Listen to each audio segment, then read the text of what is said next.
هرڅه ګډوډ دي.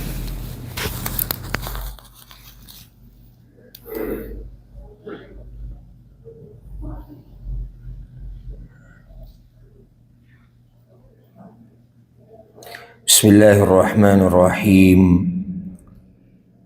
الحمد لله رب العالمين، والصلاة والسلام على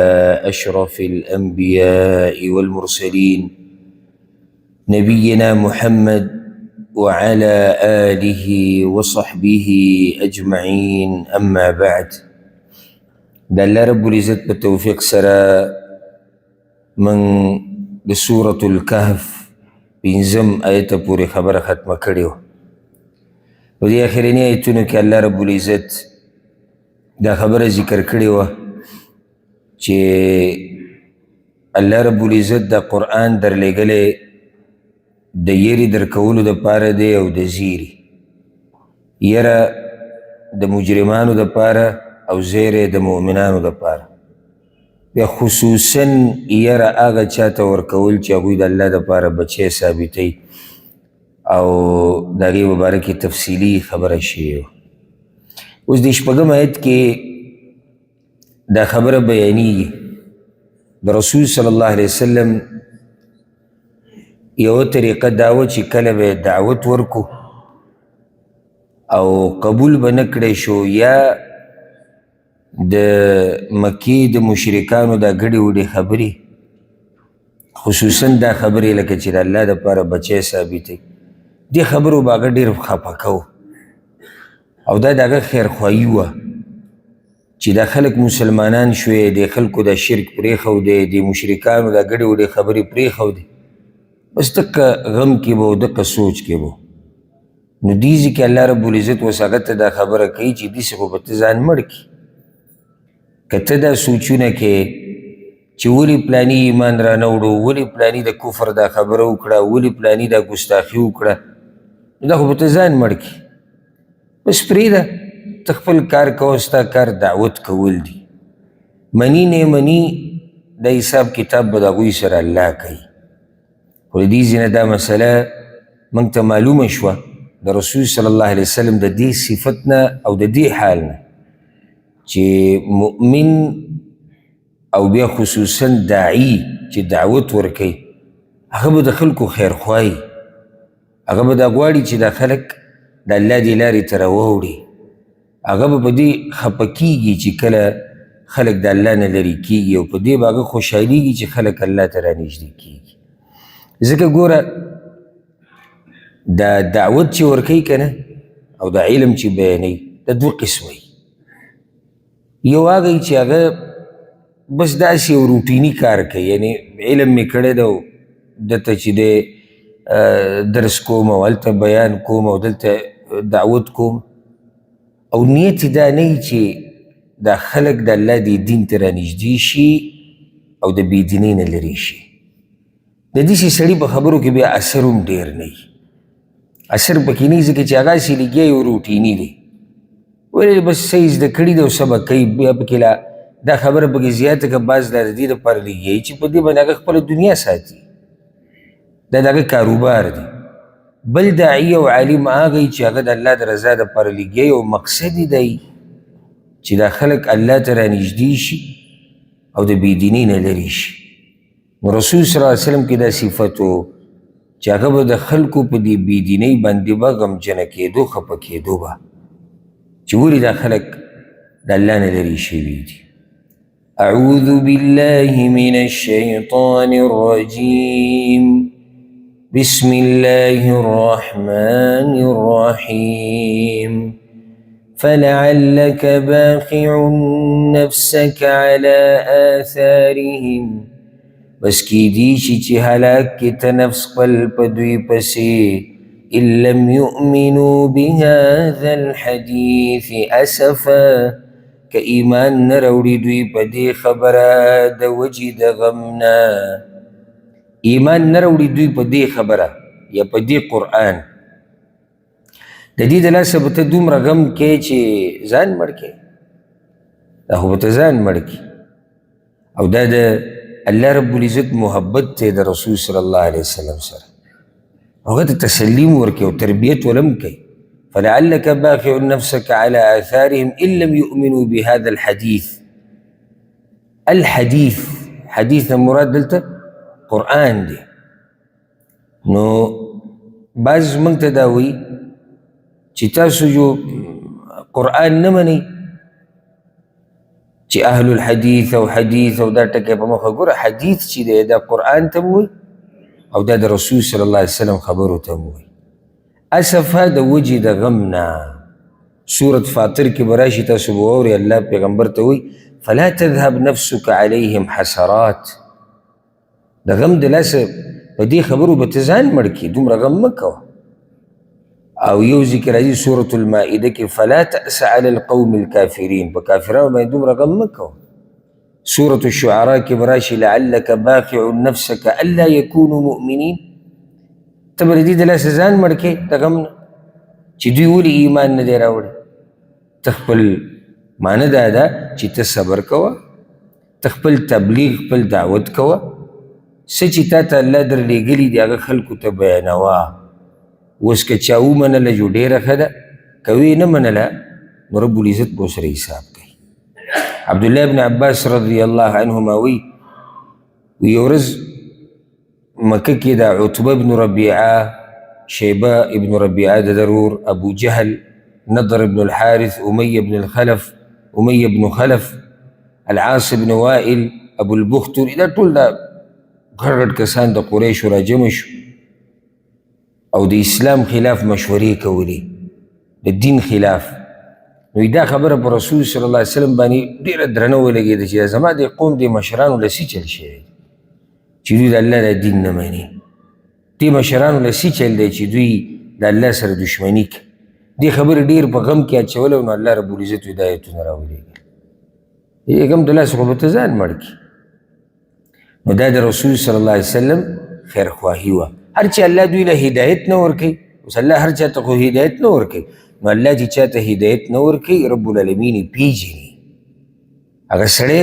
لایق د دې نه چې ده ته د هدایت میلاو شي. یعنې که لایق د هدایت وی الله رب العزت به ورته هدایت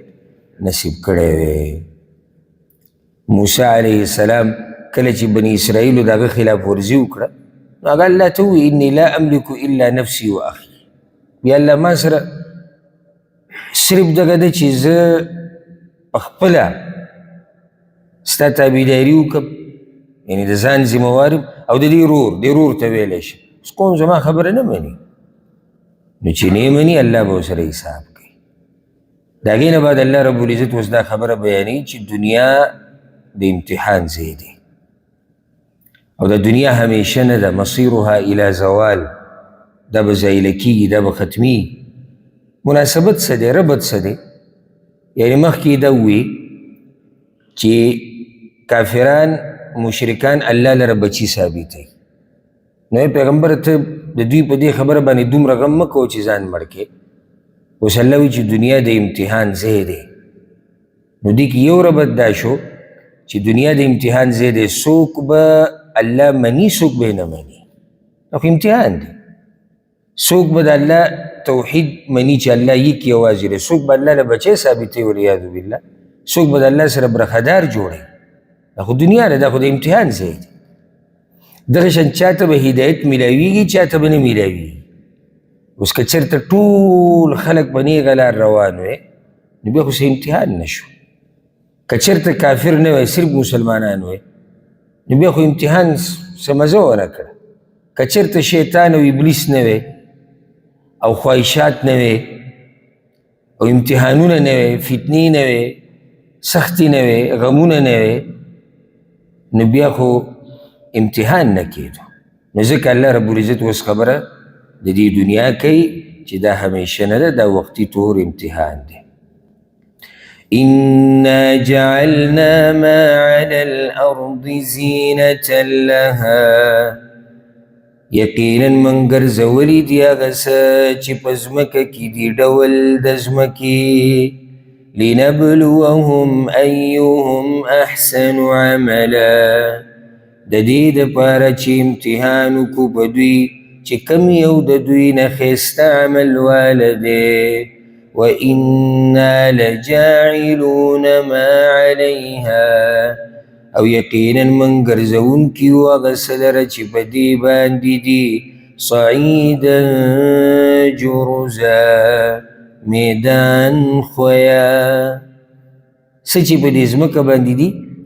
د دې نه به یو میدان جوړیږي د هر څه به ته الله ختموي نو دې کې حقیقت د دنیا بیان شو انا جعلنا ما علی الارض من ګرځولي دي هغه څه چې په ځمکه باندې دي په ځمکه څه دي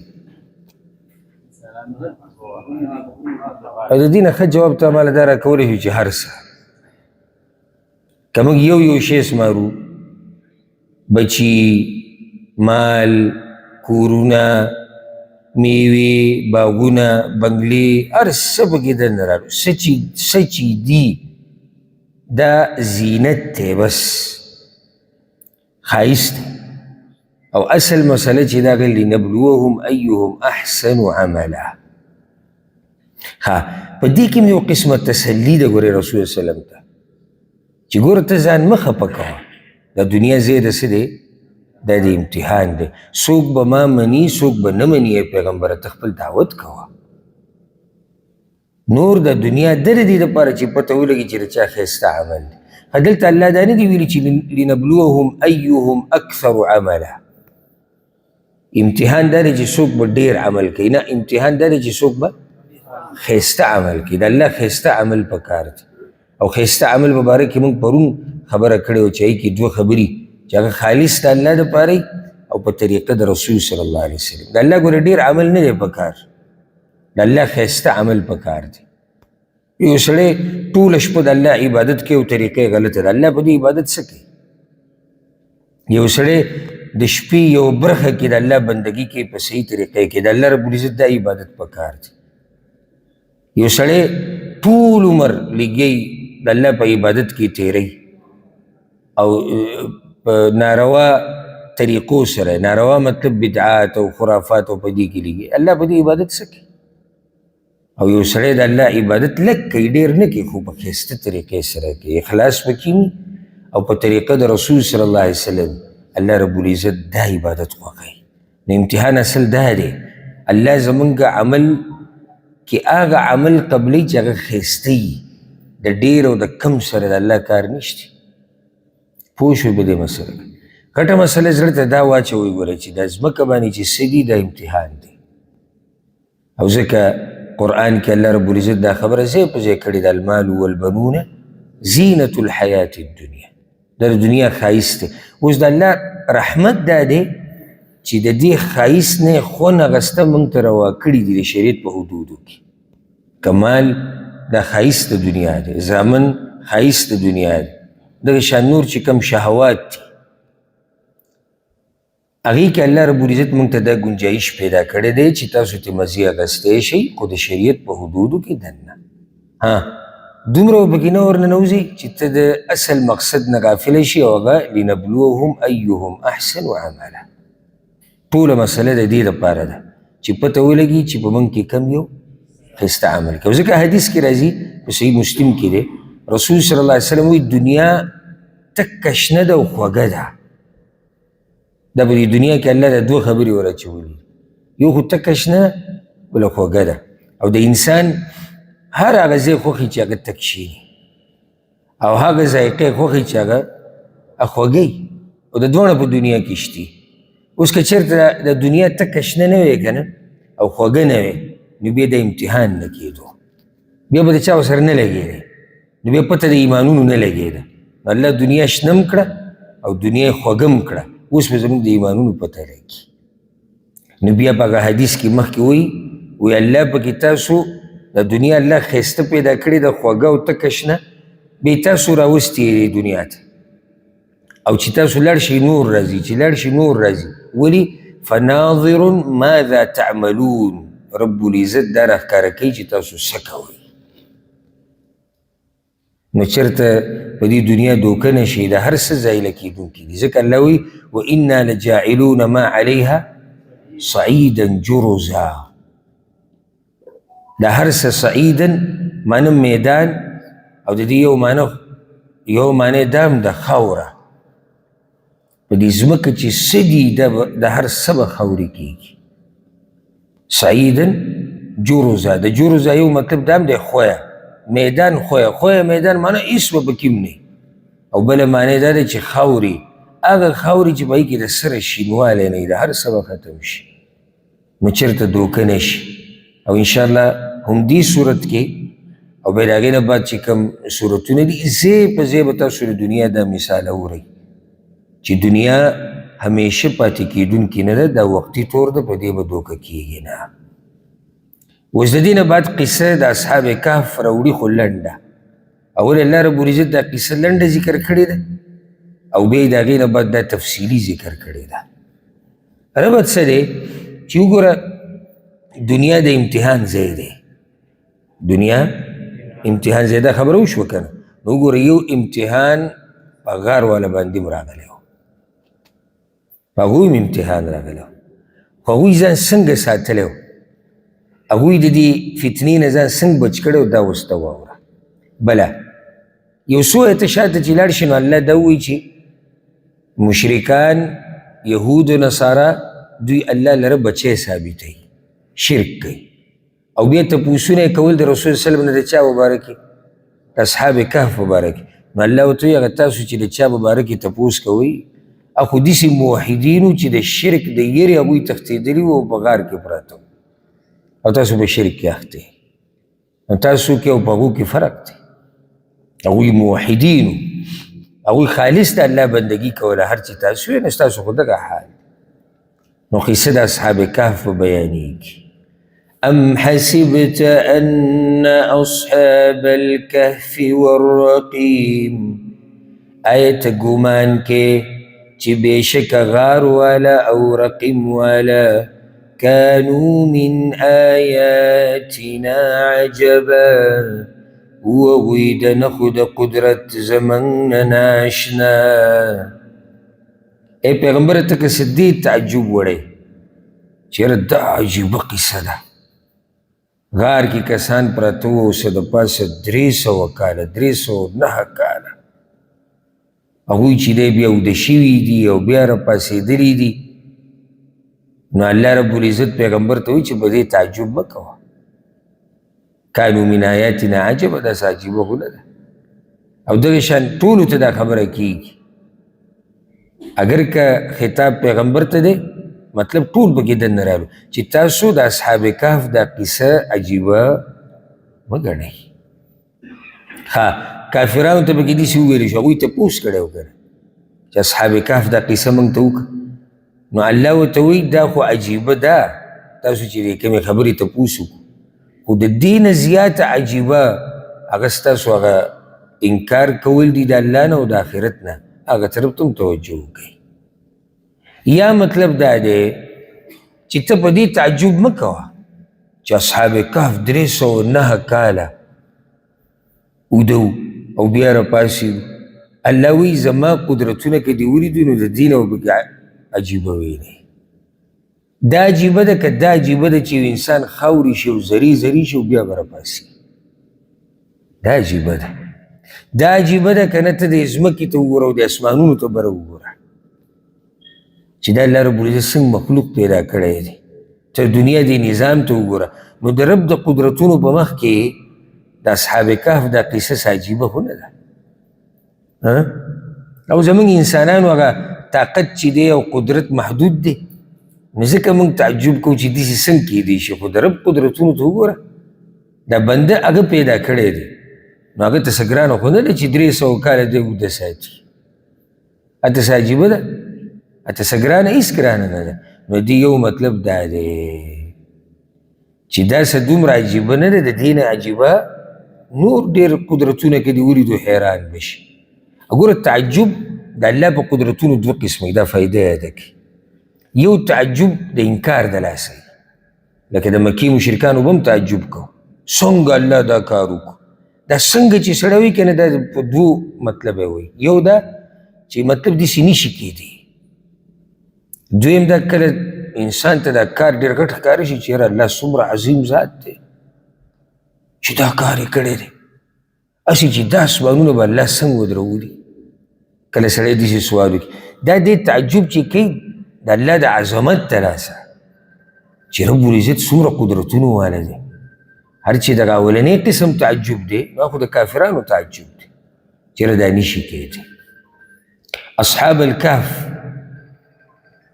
ام حسبت ان اصحاب الكهف، الكهف په عربۍ کې دا غار ته وایي، اصحاب ملګري، نو ته به داسې وایې چې غار والا، والرقیم او رقیم والا. دا رقیم څه ته وایي؟ دا د چا نوم دی؟ نو دې کې مشهور قول د مفسرینو هغه دا دی چې الرقیم د تختۍ ته ویلی کېږي، هغه تختۍ یا هغه تختۍ چې په هغې باندې د دې اصحاب کهف دا نومونه لیکلی شوي د دوی د پوره کیسه لیکلی شوی وه. الکتاب المرقوم معنی دا ده هغه تختۍ چې په هغې دا ټول لیکل شوي. سعید بن جبیر رحمه الله وی دا یو تختۍ وه د کاڼي نه جوړه شوې وه او په دې کې د اصحاب کهف دا ټوله قیسه ذکر شوې وه، لیکلې وه پکې، او بیا یې د دې غار په دې خوله کې ځوړنده کړې وه. دا د هغه وخت خلکو دا کار کړی چې خلکو نه دا قیسه هېره نه شي، نو د دې هلکانو دا نومونه یې ټول لیکلي، د دوی هغه نسبونه یې لیکلي او د دوی دا قیسه یې ټوله لیکلې وه، او بیا یې دا تختۍ کوم ځای کې ځوړنده کړې وه، دا یې د دې غار په دې خوله کې ځوړنده کړې وه. نو ځکه دوی ته الرقیم والا هم ویلی کېږي، اصحاب الكهف، اصحاب الرقیم، تختۍ والا، دواړه صحیح دي. بعضو دا ویلي دي الرقیم د هغه غار د هغه غر نوم و چې دا غار پکې و، د هغه غر او د هغه وادۍ او د هغه علاقې نوم و په کوم ځای کې چې دا غار و. بعضو دا خبره کړې ده، الله اعلم، خو مشهوره دا ده چې دا یو تختۍ وه او په هغې باندې د دوی دا نومونه او دا قیسې دا ټولې لیکلی شوې. دا ورسره فایده یاده کوي، الرقیم بعض وایي دا د دې غر نوم و او دا غر چې دی په دغه وادۍ کې و، په یو علاقه کې و، هغه علاقه اردن طرف ته نږدې راځي یا اردن کې راځي. اردن نن سبا چې کوم ملک دی د دغه طرفونو ته راځي دا قیسه. یو فایده به ته ذکر کړم، نن سبا خو د سوشل میډیا دور دی او هر سړی دا وایي چې زما ویډیو وچلی دی. نو د الخرج طرف ته بعض کویان دي، کېدای شي تاسو کتلي، ډېر څه ناشنا کویان دي، هټ چې سړی ورته داسې وګوري نو سترګې په سړي توري او داسې واقعه بیانوي تاریخ کې چې څه د اسمان نه راولېدلي وو او څه مصیبت راغلی و، هغې سره دا ځمکه سوری شوې ده او کته اوبه راښکاره شوي دي. هغه ځای ما هم لیدلی دی، مشهور ځای دی، خلک ځي راځي کتوله. نو هغې نه چا ویډیو کړې ده، هغه کوی ده او هغه یوسف علیه السلام چې پکې روڼو ګزار کړه. ګیر هغه ویډیو چې څومره چلېدلې وه او دې ته به جړلي وره څومره خلکو. نو په دې کې احتیاط کوئ، او دا قصه به کوم چلیږي چې جی هغه غار چې تاسو ته ښکاري که نه دې ویډیو کې، نو دا کوم یو غار دی؟ هغه اصحاب کهف چې پکې پراته دي، هغوی دلته و غار دا و. نو بیا زموږ خو دا کار نشته چې موږ تحقیق وکړو، بس موږ ورته بیا سبحان الله و ماشاء الله ویډیو مخکې نشر کوو. نو دې کې ډېر تحقیق کوئ. دی به کله داسې وکړي که نه، یو ویډیو مې کتلې وه چېرته د مدینې خوا کې یو کلي ته څوک تللی دی، پخوانی کلی دی او په هغې کې ټول د دې خاورو دا کورونه دي، او بیا یې ویډیو کې دا خبره کړې ده، وی په دې کوڅو کې به صحابه کرام تلي، او دې چوکاټونو ته وګوره او دې کړکو ته وګوره، او هغه چې خلکو څومره چلولې ده هغه ویډیو وګوره. لکه دا خو د نن نه ډېر زاړه به هم نه وي دا کورونه، که ډېر هم زاړه شي 100 کاله تاریخ به وي، 100 کال کلی دی اوس شړ شوی دی، خلک دې تلي. یعنې داسې دا دلته چې دا بعض زمونږ د مسافر په دې بعضو کورونو کې اوسېږي، دې نه دې ویډیو وکړه او د دې برګو نه او د دې دروازو چوکاټونو نه، نو زه یم چې په دې یو بل داستان او قصه جوړېږي خو خلک دې ته سوچ نه کوي چې لکه د ابوبکر صدیق او د عمر او د عثمان او نور صحابه کرام رضی الله عنهم اجمعین د هغوی کورونو د دیوالونو د اوسه پورې څنګه پاتې شو او دا څنګه چوکاټونه دي چې سره پاسه 1400 کاله وشو او اوس هم هغه چوکاټونه برابر دي او هغه کوڅې برابر دي او ویله ویله دي یار ته پته ولګېده دا نور هېڅ هم نه دي خو صرف دې لپاره چې دا ویډیو خلک ډېره ویني چې ته زوړ کلی لیدلی دی بس ورننوتی دی په دې کې غټه غلطي د هغه چای غټه غلطي اکثر همیشه نه چې سعودي کې ده د ځان نه یو غټ استاد جوړ کړی او هغوی ته داسې شو کوي چې ما سره معلومات ډېر دي لکه پلار یې راوستی دی مور یې راوسته خویندې وروڼه یې راوستي ملګري بس دی به د ځان نه داسې قړڅو صاحب جوړ کړي دا جدي شي او دغه زړه آبادي چې ښکاري جو بس په دغه طرف په ابوبکر دي شي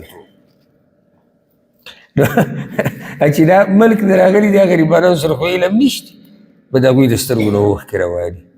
ته په ځان یې راولې چې تا سره علم نه و څوک تا ته دا قصه وکړي ته به ورته جاړې نه مونږ ته خو چې څوک ارمان کوو چې مونږ داسې ځای بالضبط ولیدی چې پیغمبر صلی الله علیه وسلم دلته ولاړ و دلته تللی و تاریخ ته معلومولو دپاره نو هغه یو کس ته یې قیصه کړې وه چې ته مکه کې اوس خو هغه زړې آبادیانې ورانې کړي د دې حرم خوا کې اکثر یې ورانې کړي دي خو که تاسو کې څوک ورغلی دې غرونو ته چې لږ به راوخیږي که نه نو په دې کې به د افریقې والا اوسېدو افریقې والا د توریان او د دوی سم زاړه زاړه کورونه پراته وو پکې اوس هغه حکومت وران کړي دي ټول یا اکثر یې وران کړي نه هغه چې د څوک ساده راوستی دی پخوانی کور دی او د هغې یو ماته کړکۍ ده او هغه دروازې هم داسې کږه په یو طرف پرته ده کړکۍ نو ورته یې ویلي وي دا هغه کړکۍ ده هغه ښځې چې به ترې په رسول وسلم باندې د برې نه هغه ګندونه او کچرې راغورځولې تنګولو دپاره هغه ورته ولاړلی جاړي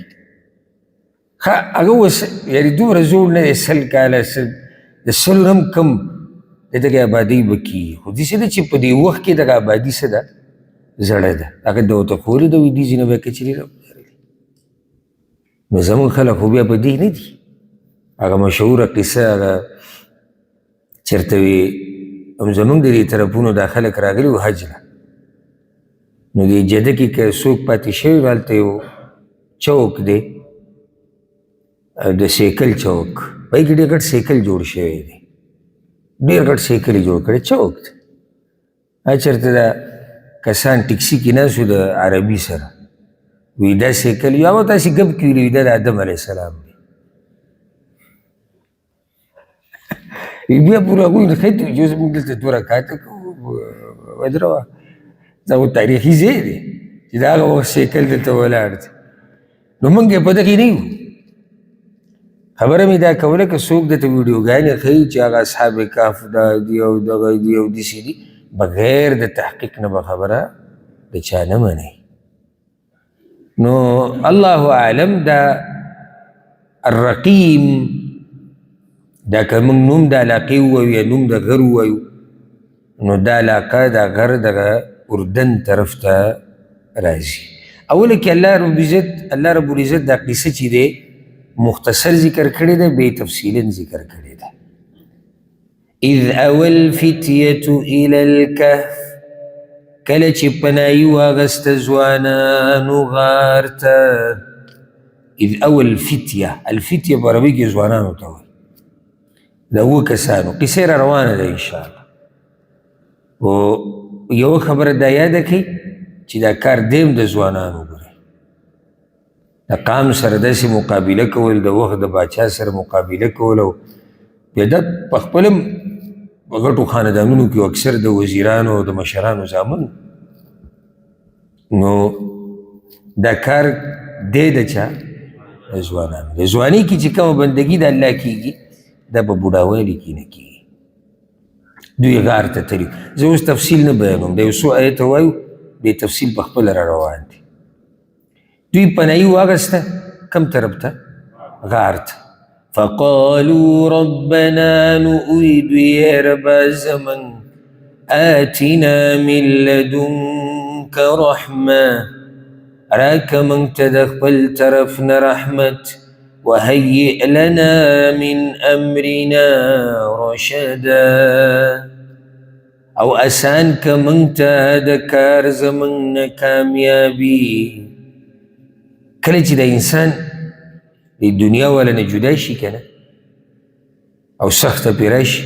په داسې ټیم کې بیا د انسان توجه د الله طرف ته ښه ډېره شي. نو دوی چې کله لاړو او د غار کې دننه ناستو، نو هسې هم د دوی توجه الله ته وه او د الله توحید ته. خو دې ټیم کې الله ته زاري وکړه، یا الله موږ له راکړه د خپل طرف نه رحمت، یعنې په موږ رحمت راووروه. دې ټیم کې موږ ستا رحمت ته محتاج یو. دقه شان یو قصه بل هم د غار والو. کومه قصه؟ درې کسان رسول صلی الله علیه وسلم حدیث د عبدالله بن عمر دی رضی الله عنهما چې درې کسان په خانو کې چېرته روان او باران شو. نو دوی دا وویل د غار کې به کیو چې د باران نه څه شو، بچ شو. فانطبق علیه، نو برې نه کاڼې راغی غټ او د دوی دا غار بند شو. نو دوی به یو بل سره دا خبره وکړه چې که غواړئ چې د دې ځای نه وځئ، نو خپل نیک اعمال به الله ته وسیله کو او خبره به رښتیا رښتیا کو. هر یو بیا هغه دعا وغوښته، دا قصه تفصیلا نه ذکر کو، او هر یو الله ته فریاد وکړو، رب العزت پې رحم وکړو. مقصد د خبرې دا دی چې دوی دغه ټیم کې الله ته سوال وکړو چې یا الله په موږ رحم وکړه. ځکه چې الله د باندې رحم نه کړی، نو ته د هیچا سره مقابله نشي کولی، ته په هیڅ څه کې نشي کامیابېدی. او یا الله موږ ته کامیابي راکړه، زموږ په دې کار کې موږ کامیاب کړه. فضربنا على آذانهم، نو وټپول موږ په غوږونو د هغوی، فی الکهف سنین عددا، په غار کې یو څو کاله د شمار یا څو کلونه د شمار. الله وی موږ په هغوی باندې خوب راوستو. دا اوس هغه قصه مختصر ده. فضربنا على آذانهم، اصل کې د ضرب چې دی که نه، ضرب د دې دا معنم ده یو شی راوسته، لکه څنګه چې الله وی وضربت علیهم الذله، او په دوی باندې ذلت وهلی شوی دی. ذلت وهلی شوی مطلب ذلت راوستی شوی دی. نو څه مطلب دی چې الله رب العزت دلته وی فضربنا على آذانهم، معنی ده الله وی چې موږ پردې راوستې په غوږونو د هغوی باندې، پردې راوستې موږ په غوږونو د هغوی باندې. الله رب العزت داسې اوده کړو په داسې جوور خوب چې هغوی څه نه اورېدو. نو یو ترجمه یې دا شوه چې موږ وټپول هغوی په غوږونو د هغوی. څنګه یې وټپول؟ پردې پې راوستې، خو داسې پردې چې سمې جوړې، د هغې د لاسه هغوی هېڅ هم نه اورېدو. او بیا په دې غار کې هغوی پاتې شو یو څو کاله د شمار، او هغه څو دي 309 کاله. 309 کاله که ته قمري حساب سره لیږې، قمري حساب سره هجري، موږ چې اسلامي تاریخ یادو، نو دې کې د میاشتې تعلق ساتي د څه سره؟ دا د سپوږمۍ سره ساتي. که په دې حساب سره شي نو 309 کاله دي. که شمسي حساب سره یې کې نو 300 کاله دي. شمسي حساب سره 300 کاله او د قمري حساب سره 309 کاله. ثم بعثناهم، بیا را پاسول موږ هغوی، لنعلم ای الحزبین احصا، د دې دپاره چې ښکاره کړو چې کومه یو د دواړو ډلو نه ښه حساب واله ده، لما لبثوا امدا، د هغې چې دوی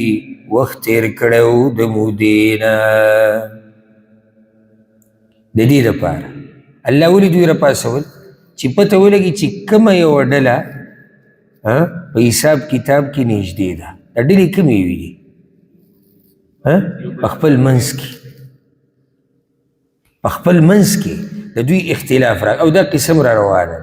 هسې موږ به څومره وخت یو دلته، موږ به څومره وخت تېر کړی، نو دوی اختلاف راغی. نو الله وایي چې پته ولګي چې په دوی کې کم یو حساب کتاب ته نږدې دی. بعضو دا ویلي دي چې کله دوی الله رب العزت راپاسول 309 کاله بعد نو په هغه زمانه کې چې کوم خلک وو د هغوی هم اختلاف راغلی چا وی چې دوی به دومره وخت تېر کړی چا به وی دوی به دومره وخت تېر کړی نو الله وی دا ما راپاسول د دې دپاره چې پته ولګي چې څوک دې حساب ته نږدې دی او هغه اندازه صحیح لګولی شي یا نږدې اندازه لګولی شي اوس الله رب العزت تفصیلي قصه بیانوي او دې نه مخکې چې موږ د قرآن د آیتونه ووایو زه درته دا قصه بیانوم اول دا خبره یاده کوي او دا خبره په زړه ولیکئ د پخوانو امتونو دا قصې چې دي که نه دا لازم نه ده چې ته په زیر زبر سره معلومې اکتفا به په هغه باندې کې چې څه په قرآن او په حدیث کې دي که اسرائیلي روایاتو کې څه راغلي او هغه زموږ د شریعت او زموږ د عقیدې خلاف نه نو د هغې بیانولو کې هم څه حرج نشتی خو که تا ته څه زیات تفصیل معلوم نشي نو دا نقصاني خبره نه ده دا سره نقصان خبره خو نه ده موږ به دومره قصه بیانو چې څومره موږ ته را رسېدلې ده د قرآن نه د حدیث نه او بیا که اسرائیلي روایاتو کې څه راغلي دي هغه هم بیانولی شي چې د شریعت خلاف نه دا اووه هلکان اووه ځوانان او ما دا وویې ولې ځکه چې اکثر د مفسرینو دا قول دی وی دا ووه اگر که الله رب العزت په دې کې اختلاف ذکر کوي د خلکو دا اووه کسانو او کسانو خو سم کسانو ځوانان الله باندې ایمان راوړو او دوی اوله کې ملګري نه وو خو یو ایمان راوړو په هغه وخت کې دقیانوس باچا چې دی هغه د هغه باچایي وه دا د عیسی علیه السلام پسې نږدې دا قصه راغلې ده عیسی علیه السلام پسې نږدې دا راغلې ده کله چې د رومیانو باچایي وه نو په هغه وخت کې یو باچا و د هغه نوم دقیانوس یا دقیانوس هغه داسې سړی و چې دا نصرانیان یې ډېر بدي شو کم خلک چې د عیسی علیه السلام په لارو هغه بدي شو په خپله مشرکو او د دې بوتانو دپاره به یې دا حلالې کولې او نظراني او منښتې او چې چا به د ده خلاف ورزي کوله یا د ده د عقیدې هغه به یې مړ کاوه د صرف یو کال باچایي کړې وه د دقیانوس باچا یو کال باچایي کړې ده نو دا هلکان اول یو را پیدا شو بیا پسې څه وخت بعد بل ملګری شو داسې ورو ورو قصه چلېده چې پلاني ځای کې یو دی پلاني ځای کې یو دی او داسې دا اووه کسان راجمع شو او دا یاده کوي دا اکثر د دې وزیرانو او د مشرانو زامن نو غټ غټ خلک دوی یو بل سره چې راجمع شو د دوی دا قصه راښکاره شوه چې راښکاره شوه باچا صاحب دوی راوغوښتو تاسو راشئ نو دوی ښه په نره باندې ودرېدو د باچا مخې ته او ډېر ښکلی تقریر یې هلته وکړو ابه تاسو واورئ په دې آیتونو کې تفصیلي خبره یې د خپلې عقیدې په باره کې وکړه نو باچا قار شو او دوی له یې ټیم ورکړو چې تاسو خیر دی سوچ وکئ او دا قصې چې کومې تاسو شروع کړي دي دا پرېږدئ واپس شي د دوی په لاس کې بنګړي وو او ډېر څه د دوی سره وځي چې غټ خلک وو هغه هر څه یې ترې واخیستو او ټیم یې وله مهلت یې وله ورکړو چې تاسو سوچ وکئ که نه په دې لار روان یې نو بیا ګوره تاسو ته انجام معلوم دی چې زه داسې خلک نه پرېږدم دوی یو بل سره مشوره وکړه چې طریقه دا ده موږ خو نوره څه مقابله د ده نشو کولی عام خلک به د باچا څه مقابله وکړي پوره ملک باچا دی هغه سره فوج دی هغه سره لښکر دی او عام خلک هم دغه عقیدې او نظریې والا دي دلته مقابله کول ګران کار دی خو داسې کار به وکړو چې پلاني ځای کې چې هغه غار دی هغې له به ورشو هلته به یو بس چې الله بیا څه فیصله وکړه هغه به بیا پته لګي په دې لاره باندې دوی یو شپنکي باندې تیر شو نو هغه شپنکي سره ګډې بیزې وې او سپی ورسره و هغه سپی د دوی سره ملګری شو بیا د هغه سپي تذکره چې دی هغه هم الله رب العزت په قرآن کې ذکر کړی دی نحن نقص عليك نبأهم بالحق من بیانو پتا باندې خبر دا وی پرشتیا سره چې الله یې بیانوي نو د دې نه رښتیا بیا بله نشته د دې نه رښتینې بله نشته إنهم فتية آمنوا بربهم یقینا دوی ځوانانو چې ایمان یې راوړی و په رب خپل ځوانانو سره دینداري مزه کوي او ځوانانو سره د الله رب العزت بندگی کول مزه کوي ځکه د هغه ځوان تذکره خاص راغلی ده چې د قیامت په ورځ به د عرش په سوري کې ولاړي کم کس چې خپله ځواني خاورې کړي د الله به بندګۍ کړي د ځوانۍ دا وخت د ډېر ناشنا وخت ښایست ومي زور ومي په بدن کې شهوت ومي خواهشات ومي بیا چې ورسره او د دوی ده خو بیا بل شان ځواني ده بیا چې ورسره مال یو ځای کې دوی سره مال هم و مشرتیا ورسره هم وه غټ خلک و خو چې سړی دا هر سره والي د خپو لاندې کې او د الله بندګي کوي که نه دا یقینا چې اولیاء الله د الله دوستان دي او د الله خاص خلک وزدناهم هدى او زیات کړی و موږ هغوی لره هدایت رب پې دا مهرباني وکړه ایمان خو دوی راوړو انهم فتیة آمنو بربهم رب العالمین څه چل وکړو دا ایمان یې ولا ډېر وکړو د دې نه څه مسله راووته چې ایمان ډېرېږي او کمیږي لیزدادوا ایمانا مع ایمانهم قرآن کې دا خبر الله بل ځای کې کړې او بل ځای کې الله وایي وإذا تليت عليهم آياته زادتهم ایمانا د مؤمنانو په مخ کې چې کله قرآن لوستلی کېږي نو ایمان یې ډېر شي نو دا عقیده یې د ساتئ چې ایمان داسې په یو ځي ولاړ نه دی چې یو پر تا کلمه وویل او قصه ختمه شو که چېرته دا نه کمېدی او نه زیاتېدی نو بیا زمونږ ایمان او د ابوبکر صدیق رضی الله عنه ایمان به یو شان وي بیا زمونږ ایمان او د جبریل علیه السلام ایمان به یو شان وي ځکه چې هغه نه کمیږي زیاتېږي او نه زمونږ هغه کمیږي او زیاتېږي ایمانونو کې ډېر فرق دی دا موږ اوس ګوره په دې جومات کې ناست یو ناست ټول یو ځای وګورئ زمونږ په ایمانونو کې ډېر لوی فرق دی د چا ایمان به په ډېره اوچته مرتبه کې چې هغه به کمزوری او دا خو موږ محسوسوو یو نیم سړی پته نشي داسې جاهلي په داسې خبره کې به تا سره بحث کوي چې هغه محسوسوو موږ زموږ مخې ته ده ته چې دلته درس لرالی اوس موږ سره دلته ناستې قرآن اوري نو دلته ستا ایمان څنګه دی بیا چې ته لګیې خپلې دنیاوي منډې وهې په دنیا کې کته به راکېږي هلته ایمان ستا څنګه څوک دا ویلی شي چې په دواړو حالاتو کې زما ایمان یو شان زما د ایمان کیفیت یو شان نه ایمان ډېرېږي او کمیږي دغه شان هدایت هم کمیږي او زیاتېږي او دا راته یو ډېره ښایسته فایده ذکر کوم موږ چې کله سوره فاتحه وایو نو په هغې کې موږ وایو اهدنا الصراط المستقیم یا الله ماته نیغه لار وښایه دلته یو مشهور سوال هغه دا زړه ته راځي چې یو سړی په هدایت دی نو دته څه ضرورت دی چې په مخه د الله نه هدایت وغواړي نو جواب یې دلته دی جواب به تا ته د هغې دلته میلاوي قرآن د یو بل تفسیر کوي ښه وزدناهم هدا هدایت وله موږ ډېر کړو ته په هدایت هی خو دا هدایت د دین هم زیاتېږي اوس ګوره دوه کسان په نیغه لار دي دوه کسان په نیغه لار دي په هدایت دي خو د دواړو هدایت به یو شان نه وي د یو به پکې زیات وي د بل به کم وي نو ځکه موږ بار بار الله ته وایو یا الله موږ ته نیغه لار وښایه معنه که موږ ته نه معلومه راته وښایه او که موږ ته معلومه وي نو موږ پې پاتې که او دا هدایت زموږ ډېر که اوس ګوره رسول صلی الله وسلم په هدایت و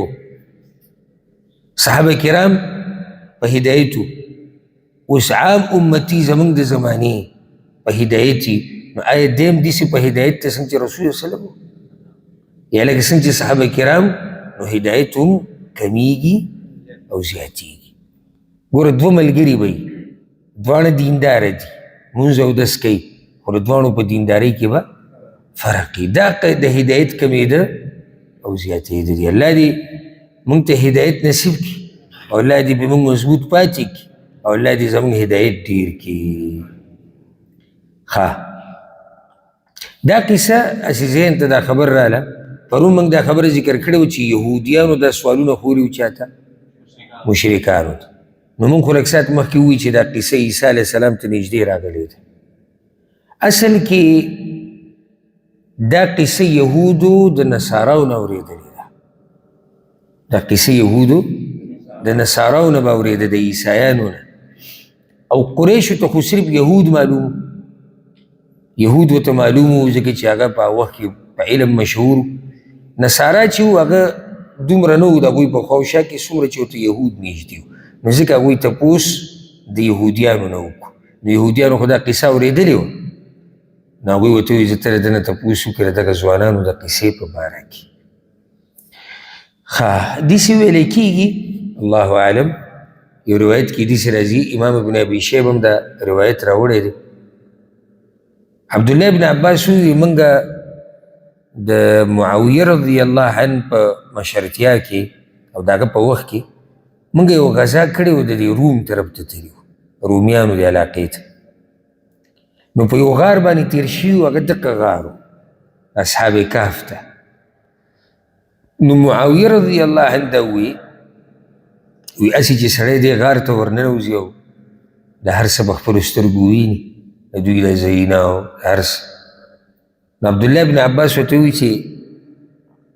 دغه تا ته نشي نصیب کېدی او دغه نه کېدی شي الله رب العزت ستا نه چې څوک غوره هغه ته یې نه دي ښوولي څوک پیغمبر صلی الله علیه وسلم او دلیل یې ورته څه وښو لو اطلعت علیهم لولیت منهم فرارا پیغمبره که تا هلته ورښکاره شوي که نه نو په تا به هم رعب راشي ته به دې تښتېدلی نو چې الله پیغمبر ته دا وایي نو ته څنګه ورننوځې الغرض معاویه وویل زه ورننوځم زه خو دا وګورم چې د دوی په دې باره کې ما سره چې کوم علم دی دا ډېر شي نو څه کسان یې اول ولېږل وایي دغه غار چې ښکاري که نه تاسو لاړ شئ او دې ته ورننوځئ معلومات وکړئ بیا راشئ ما ته ووایه چې څه قصه ده موږ به راسره ولاړ شو چې کله هغوی رالو که نو بعث الله علیهم ریحا فاخرجتهم عبدالله ابن عباس وی الله رب العزت دومره تیزه سیله یې راوسته که نه چې هغه کسان د غار نه بیا راووتو او معاویه رضی الله عنه ته ووایي چې هغې ته د ننوتو سره و دا نه پیدا کېږي نو هغه ځای هغوی لیدلی و خو دننه نه دي ورغلي وزدناهم هدى وربطنا على قلوبهم إذ قاموا او مضبوط والی راوستو موږ په زړونو د هغوی کله چې ودرېدل دې یو مطلب دا کله چې ودرېدو د باچا مخې ته دا مشهور تفسیر دی رب العزت د هغوی د زړونه مضبوط کړي یعنې که الله د زړه مضبوط نه کړي نو د باچا مخې ته ودرېده څه ګپ نه دی دا خو الله رب العزت دوی مضبوط کړي او چې کله دې د الله سره ملګرتیا وي نو الله دې یوازې نه پرېږدي دوی د الله دپاره دومره څه وکړو چې دې ټولې قربانۍ ته تیار شوي دي نو رب العزت هم یوازې نه پرېږدي زړونه یې مضبوط کړي موسی علیه السلام ته الله وویل ولاړ شه په چا پسې فرعون پسې ځان سره د خپل ورور هم بوځه هغه یا الله موږ یېرېږو او سړی ډېر لوی ظالم وایي مه یېرېږئ زه د سره یم دا زړونه د هغوی چا مضبوط کړي وو الله مضبوط کړي وو ګینې د فرعون په دربار کې ودرېده او فرعون ته خبره کول داسې معمولي خبره خو نه ده نن سبا چې لږ زور ورسره وي یا یو 2 روپۍ ورسره وي ته چاته وایي چې یاره ده ته را نصیحت وکړه چې دا کار دې غلط دی به د دې به هسې رپېږي را رپېږي ولې لکه سړی جیداد والی دا زورور دی نو ځکه دا کوم چې داسې دنیا پرست مولیاني که نه علما نه یادوم مولیان ځکه چې فرق پکې زه ولیکوم دا مولا د پښتو یو رواجي ټکی دی رواجي هر چا ته مولوي صاحب وایي چې یو 2 خبرې مزیداري وکړي که نه موږ ورته مولوي صاحب وایو هر چې عالم دی معنی چې علم یې کړی د قرآن او د حدیث د دنیا پرسته مولیان چې دوی د مالدارو خلکو ته او د زورورو ته او دوی ته نصیحت نشي کولی بلکې د هغوی دپاره کله مسله جدا بیانې غریبانو لپاره جدا دا ډېر ګران کار دی دا لوی ایمان غواړي الله وایي ما د هغوی زړونه مضبوط کړي اذ قامو کله چې ودرېدو هغوی نو ودرېدو کوم ځای کې باچا مخې ته. دغې دویم تفسیر بل دی، کله چې هغوی ودرېدو په توحید د الله باندې مضبوط، کله چې هغوی په دې توحید مضبوط ودرېدو نو الله وله زړونه څه کړو؟ زړونه وله ښه مضبوط کړو. فقالو نو ووایي هغوی، اوس واوره دا تقریر هغوی کوم ځای کې کړی دی؟ د باچا په دربار کې تقریر، د باچا په دربار کې تقریر. زمونږ کې چې بعضو ته داسې ووایي چې یاره دی لاسنیوي له روان وي، ته به لاسنیوي دا ټکي به ته ووایو تعزیه په ده چې کومه خوله په سخت جمي کې راشي که نه نو ته به ورته حیران شي. ته لکه کوئی دوه خبرې دي چې الله دې وبخي، الله دې به رحم وکړي، الله تعالی صبر درکړي، ته دا نشي ویلی. نو دا ډېر ګران کار دی خلکو ته خبره کول، او بیا په دربار د باچا کې، او باچا عقیدې نه مشرک دی او دا موحدین دي، او هغه باچا چې څوک د هغه د عقیدې خلاف ورزي کوي نو وجني. دوی ودرېدو تقریر یې شروع کړو. فقالو نو ووایي دوی ربنا رب السماوات والارض، رب زمنګ رب د اسمانونو او د ځمکې دی. تعارف ورته وکړو د خپل رب. ها رب زمنګ واوره که څوک دی، رب زمنګ هغه دی چې د اسمانونو او د ځمکو رب دی. لن ندعو من دونه الها، هیڅ چرې نه رابلو موږ سوا د هغه نه بل معبود چې د ځمکو او د اسمانونو رب دی. نو واضح شوه چې د ده نه علاوه د بل چا بندګي کول بیا ناروا دي. د تقریر څومره ښایسته انداز کې دی، فصاحت ته وګوره. رب زمونږ څوک دی؟ رب د اسمانونو او د ځمکې دی. نو چې رب د اسمانونو او د ځمکې دی نو د هغه نه علاوه خو موږ د بل چا بندګي نه کوو. لن ندعو من دون، د هغه نه علاوه اشاره باچا صاحب ته وکړه، وایي تم په علاوه کې د الله نه علاوه باچا پکې راغی که نه راغی. د باچا چې کوم بوتان و کوم معبودان هغه جوړ کړي وه پکې رالو که رانلو؟ پکې رالو. درباریان پکې او چې څوک دي ټول پکې رالو. دا یاده کوي ګوره موږ د بل چا بندګي نه کوو. لقد قلنا اذا شططا، یقینا ویلي به موږ په دغه وخت کې د حد نه تېره شوې خبره. که چېرته موږ د الله نه علاوه بل څوک راوبلو نو زموږ دا خبره به بیا د ظلم او د زیاتي خبره وي. ځکه دا خبره خو تاسو ته معلومه ده، او قرآن کې هم ده، حدیث کې هم ده، چې ټول نه لوی ظلم کم یو دی؟ شرک دی، او ظلم زیاتي کولو ته وایي. نو دلته هم دقه خبره وکړه. که موږ چېرته دا خبره ومنله چې او د الله نه علاوه بل څوک کوم شته چې د هغه د عبادت وشي، نو دا خو بیا موږ د ظلم او د زیاتي خبره کړې ده، بیا موږ کږه وږه خبره کړې ده. دا معنی هم ده، موږ بیا خبره کږه وږه کړې ده، موږ بیا د حق نه لرې شوي. هؤلاء قوم اتخذوا من دونه آلهة، دا کسان قوم زمن دی نیولی دی دوی سوا د الله نه نور معبودان. مونږ خو دا کار نه کوو، خو زمونږ دی قوم د الله نه علاوه نور معبودان نیولی دي. سمې راګیر کړي دي. لولا یأتون علیهم بسلطان بین، ولې نه راوړي په هغوی باندې دلیل ښکاره، هغوی باندې دغه باطلو معبودانو باندې یو ښکاره دلیل دې راوړي ځه چې موږ ته هم پته ولګي چې دوی په نیغه لار روان دي. لولا یأتون علیهم بسلطان بین. قرآن کې ګوره ځای په ځای دا خبره شوې ده، په دې کې چې مشرک راګیر کو که نه وایي د سره بیا لار نشته. سورة الانعام کې دي قل هل عندكم من علم فتخرجوه لنا. الله وی دوی ته ووایه چې تاسو سره څه علم شته چې پټ هم ساتلی د هغه لږ راوباسئ که نه راښکاره یې چې هغه په علم کې دا خبره وي چې او د الله سره شریک شتي او پلانې او علانې. ها په بل ځای کې الله رب العزت دا خبره ذکر کړې ده ایتونی بکتاب من قبل هذا او اثارة من علم ان کنتم صادقین. ای پیغمبر دی مشرکانو ته ووایه سورة الاحقاف کې به راشي که تاسو رښتیني یئ چې د الله سره برخدار شتي او نور معبودان هم شتي والعیاذ بالله، نو بیا په دې خبره باندې څه دلیل موږ ته وښایئ چې هغه د پخوانو کتابونو نه رانقل شوی آسماني کتابونه چې دي یا پخوانو انبیاو چې کومه وحي بیان کړې ده که هغوی پکې دا خبره چېرته ذکر کړي نو موږ ته هم بیان کوي. نو همدقه شان خبره دې ځوانانو دلته وکړه لولا یأتون علیهم بسلطان بین فمن أظلم ممن افترى على الله كذبا. نو څوک دی لوی ظالم د هغه چا نه چې جوړوي په الله باندې دروغ. دا خبره هغوی ولې وکړه دلته؟ وایي دوی دلیل ولې نه راوړي؟ بیا وایي چې په الله دروغ جوړوي د ده نه لوی ظالم بل څوک نشته. دا اوس ته څه ښکاري؟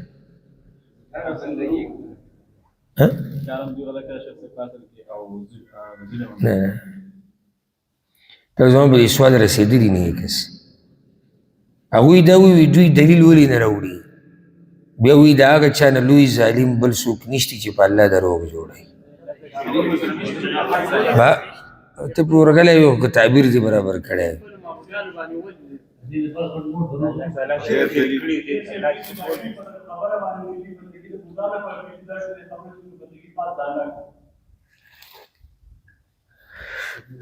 ستاسو ټولو کوشش او جواب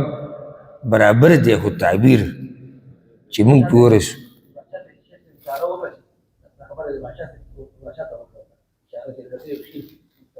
تاسو ته به مې ورغلی خو تعبیر کې مسله راغله. ګوره وایي تاسو کې څوک شته چې په دې موږ ته دلیل وښایي؟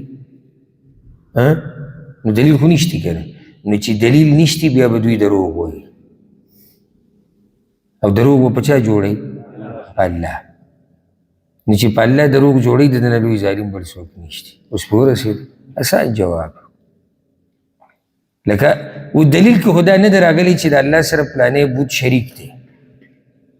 دا خو نشتی که نه. خو دوی وایي که نه چې دی د الله سره شریک دی نو دا دروغ په چا شو؟ په الله شو. نو چې په الله دروغ جوړی نو د ده نه لوی ظالم بل څوک نشتی. ځکه دا خبره وکړه. وَإِذِ اعْتَزَلْتُمُوهُمْ وَمَا يَعْبُدُونَ إِلَّا اللَّهِ. او کله چې بیل شوئ تاسو د دوی نه او د هغه چا نه چې دوی یې بندګي کوي سوا د الله نه. دا اوس دوی خپلو کې خبره کوي. دا اوس د باچا په مخ کې نه تېرېږي. باچا چې وله کله ټیم ورکو وي تاسو سره یو څو ورځې دي سوچ وکئ د ځان نه لیوني جوړ کړي. هسې دوی له پکې د مهلت دا ټیم ولې ورکو؟ د مشرانو زامنو ځکه دوی سره له ګزاره وکړه. مه کوئ ځان نه لیوني جوړ کړي. لږ سوچ وکړئ. دوی چې ځان له شوې ګوره اوس چې موږ جدا شو د دوی نه او د دوی د دې معبودانو نه سوای د الله نه مطلب دا چې دوی پکې د الله بندګي هم کوي. نو ته خو داسې نشي ویلی چې زه جدا کېږم د دوی نه او د دوی د ټولو معبودانو نه. بیا خبره غلطه ده. ځکه ووایي الا الله مګر الله. اوس تاسو چې جدا شوئ د دوی نه فأووا إلى الكهف نو پناهي واخلئ غار ته ينشر لكم ربكم من رحمته ډیر پراخ به درکړي تاسو طرف ستاسو د خپلې مهربانۍ نه ويهيئ لكم من امركم مرفقا او آسان بکی تاسو ته د کار ستاسو نه فایده یا آسانه بکی تاسو ته د کار ستاسو نه فایده یا فایدې. ښه دلته ګورئ یو حدیث کې داسې راځي رسول وسلم دا خبره ذکر کړې ده په صحیح بخاري کې. و یو داسې زمانه به راشي په خلکو باندې چې غوره مسلمان به هغه چې هغه ځان سره څاروي ګډې بیزې روانې کړي او وځي چې ته د غره په څوکه کې اوسېږي کوم ځای کې چې بارانونه ورېږي یفر بدینه من الفتن او دی چې راوتښتېدو نو دا د دین د حفاظت دپاره چې د فتنو نه زه وساتلی شم. دوی چې راتښتي او دې غار ته ځي نو دا هم د دین د حفاظت دپاره ځي او دغه طریقه د نیکانو خلکو ده.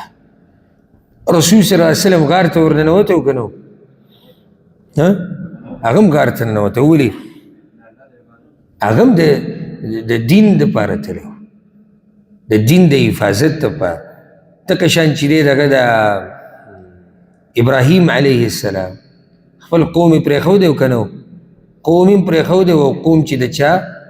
بندګي کوي هغه یې پرېښودي وو. نو دوی خپلو کې دا مشوره وکړه چې داسې کار کوو چې دې غار ته ورځو چې زموږ د دین حفاظت وشي او څوک موږ له نقصان رانه کړي. د هغې نه به د الله رب العزت وایي وترى الشمس إذا طلعت تزاور عن كهفهم او اینې به تنور کله چې راوخیږي نو اوړي د غار د دوی نه ذات الیمین ښی طرف ته وإذا غربت تقرضهم ذات الشمال او کله چې ډوبیږي نو پریږدي دوی لره ګس طرف ته وهم فی فجوة من او دوی په کولاوزي کې دي د دې غار نه. دا اوس د الله رب العزت دې قدرت ته وګوره چې نور چې به راختو یا ډوبېدو نو په دوی باندې به داسې ډایرکټ نه لګېدو چې د دوی دې بدن له نقصان ورکړي. دا د الله قدرت ته. او ځکه دې پسې به الله وایي چې دا زما د قدرت نښه وه. دوی د غار په دې منځ کې پراته دي او کله چې دا نور راخیږي نو د دوی نه په یو طرف شي او کله چې ډوبیږي نو د دوی نه په بل طرف شي. اذا طلعت تزاورو معنی دا نور ته کوږ شي د دوی نه مایله شي ذات الیمین ښی طرف ته. واذا غربت تقرضهم ذات الشمال او کله چې ډوبیږي نو پرېږدي دوی کوم طرف ته؟ پرېږدي دوی ګس طرف ته. او په دې طریقې سره الله رب العزت دوی ساتلی دي. وهم فی فجوة من او دوی په یو ډاګه کولاوزي کې پراته دي. معنی دا غار چې دی دا بند نه دی. ګورئ غار کولاو دی نور پې لګي خو نور پې داسې نه لګي چې د نور هغه ګرمایش او هغه تیز نور او شعاع د نور چې کوم وي هغه د دوی په بدنونو داسې نه لګي ځکه چې بیا به وله نقصان ورکوي. دا د الله رب العزت هغه ساتنه وه چې د دوی کوله. ځکه وایي ذلک من آیات الله دا د نښو د قدرت د الله نه دي. دا د الله د قدرت نښه ده. 309 کاله الله اکبر 309 کاله د یو سړی ودی او بدن یې نه خرابېږي او نور یې نه خرابوي. ته نور ته څه شی کېدی یو څو ورځو دپاره کېده ورته چې څه شی ته جوړوي. دا نور که په دوی داسې ډایرکټ لګېدی د دوی د جامې به یې سېزلی د دوی د پیزار به یې سېزلی په 309 کاله کې څه نه بدلیږي. نو ځکه رب العزت دوی د دې نور نه داسې غاړې ته ساتلي دي چې د دوی جامې نه خرابېږي د دوی پیزار نه خرابېږي د دوی هغه ټوپۍ هغه پټکي په لاس یې چې څه وو په بدن یې چې څه وو هغه هر څه روغ رمټ پراته دي. ځکه الله وایي ذلک من آیات الله دا د الله د قدرت نښه ده. من یهد الله فهو المهتد هغه څوک چې هدایت ورته وکړي الله نو هغه هدایت واله دی. ومن یضلل او هغه څوک چې هغه یې ګمراه کړي فلن تجد له ولیا مرشدا نو هیڅ چېرې به ونه مومي هغه لره دوست لارښودونکی. دا خبره الله وکړه په منځ کې قصه د هغوی روانه وه په منځ کې الله وایي زه چې چا له هدایت ورکړم که نه او هدایت ورته نصیب کړم نو هغه په نیغه لارې او چې زه څوک بې لارې کړم نو څوک نشته چې نیغه لار ورته وښیي. اشاره الله دې طرف ته کوي چې دا ځوانان چې په دې غار کې پراته دي که نه دوی ته د نیغه لار الله وایي ما ښوولې وه. ځکه که الله ورته نه وی ښوولی نو دوی ته په دې دومره خلکو کې دا لار څنګه میلاوېده. همیشه د الله نه د هدایت سوال کوئ او چې کله الله راته نیغه لار وښووه نو څوک داسې نشته چې تا ګمراه کړي او که چېرته الله بې لارې کړو یو کس نو بیا څوک نشته چې دا کس نیغې لارې ته راواړئ. سبا به انشاءالله شروع کوو د 18 آیت نه. الله رب العزت زمونږ د ایمانونو حفاظت وکړي الله دې موږ د هر قسمه فتنې نه وساتي هذا والله اعلم وصلى الله وسلم على نبينا محمد